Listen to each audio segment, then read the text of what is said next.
आज हम पार्षद सीमा नियम मेमोरेंडम ऑफ एसोसिएशन की बात करें कि पार्षद सीमा नियम क्या है और ये क्यों बनाए जाते हैं, इसके बारे में बात करें तो बात करें कि पार्षद सीमा नियम का आशय कंपनी के एक आधारभूत प्रलेख अथवा अधिकार पत्र से है जो कंपनी के उद्देश्यों को परिभाषित करता है, अधिकारों की सीमाएं निश्चित करता है। बात करें, अगर दूसरे शब्दों में बात करें तो यह एक ऐसा प्रलेख है जो कंपनी का नाम, स्थान, जो उसका उद्देश्य, कैपिटल पूंजी और उसके जो सदस्य हैं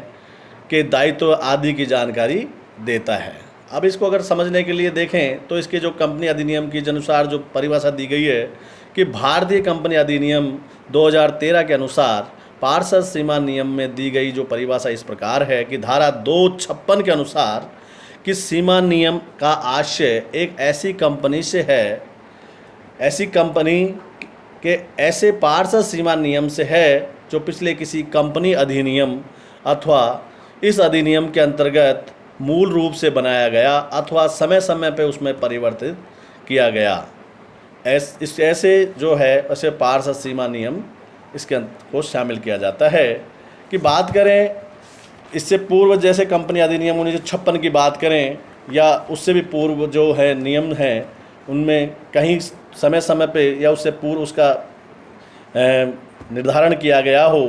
तो इसको पार्षद सीमा नियम, ये कंपनी के एक विधान, अगर बात करें कि समय समय पर पार्षद सीमा नियम कंपनी का एक विधान पत्र है जो उसके अधिकारों की सीमाओं को परिभाषित करता है। आगे बात करें कि पार्षद सीमा नियम कंपनी का अधिकार पत्र उसकी शक्तियों की जो सीमाओं को जो परिभाषित करता है लॉक मैकमिलन के अनुसार कि सीमा नियम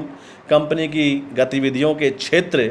अथवा व्यक्तियों के साथ जो संबंध को परिभाषित करता है। इसका कार्य अंशधारी, ऋणपत्र तथा उन व्यक्तियों को जो भी कंपनी के साथ व्यवहार करते हैं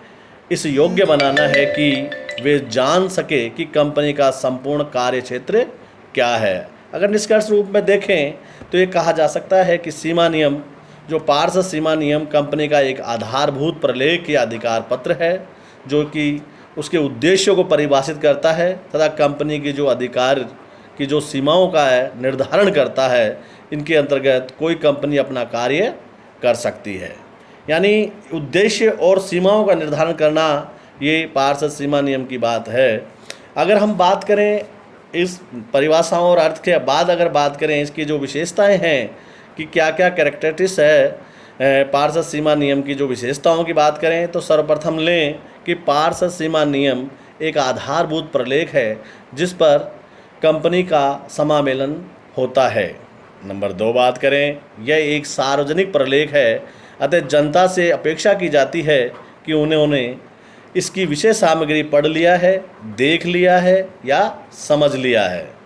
आगे बात करें पार्षद सीमा नियम की तो एक महत्वपूर्ण प्रलेख और मौलिक प्रलेख है, इसलिए सार्वजनिक और निजी कंपनी के लिए अनिवार्य एवं मौलिक रूप से बनाया जाता है। चाहे सार्वजनिक हो चाहे निजी कंपनी हो, दोनों के लिए यह प्रलेख है तथा कंपनी रजिस्ट्रार को प्रेषित भी किया जाता है। अगर आगे बात करें पार्षद सीमा नियम की सीमा नियम में कंपनी के जो उद्देश्यों का उल्लेख होता है जिसकी पूर्ति के प्रयास किए जाते हैं, यानी जो उद्देश्य निर्धारण किए जाते हैं उनको प्राप्त करने के लिए भी प्रयास किए जाते हैं। आगे बात करें, यह प्रलेख कंपनी के अधिकारों की सीमाओं को निश्चित एवं परिभाषित करता है कि किस सीमा तक ये कार्य करेंगे या कितनी इसकी पूंजी या यूँ कहें स्थान आदि के बारे में इसमें जानकारी होती है। ये एक अपरिवर्तनीय, यानी कुछ परिस्थितियों को छोड़कर इसमें परिवर्तन नहीं किया जा सकता। अगर कोई परिवर्तन किया भी जा सकता है तो केंद्र सरकार की अनुमति लेकर ही बाद में ही इनको संशोधन किया जा सकता है। अगर आगे बात करें, पार्षद सीमा नियम कंपनी के अधिनियम के अंतर्गत बनाया जाता है और पार्षद सीमा नियम उन्हीं कार्यों को मान्यता प्रदान करता है जो उसके अंतर्गत हो या इसके बाहर किए गए कार्यों को मान्यता प्रदान नहीं करता, यानी इनकी जो सीमाएं हैं उसमें रहकर ही कार्य किया जाता है, उसी को मान्यता प्रदान करते हैं। आगे बात करें कि पार्षद सीमा नियम व्यक्तियों तथा व्यक्तियों के मध्य संबंध और कार्यों को नियमन यानी कंट्रोल किया जाता है। आगे बात करें, पार्षद सीमा नियम का कार्यक्षेत्र का निर्धारण करता है। यह कंपनी का एक संविधान, अगर यूँ कहें कि ये संविधान है, इसमें कोई उल्ट फेर ज़्यादा नहीं किया जा सकता। जो इसमें लिखा है उसी पर उनको क्रियान्वित करना पड़ेगा। तो एक महत्वपूर्ण प्रलेख है पार्षद सीमा नियम कंपनी के लिए।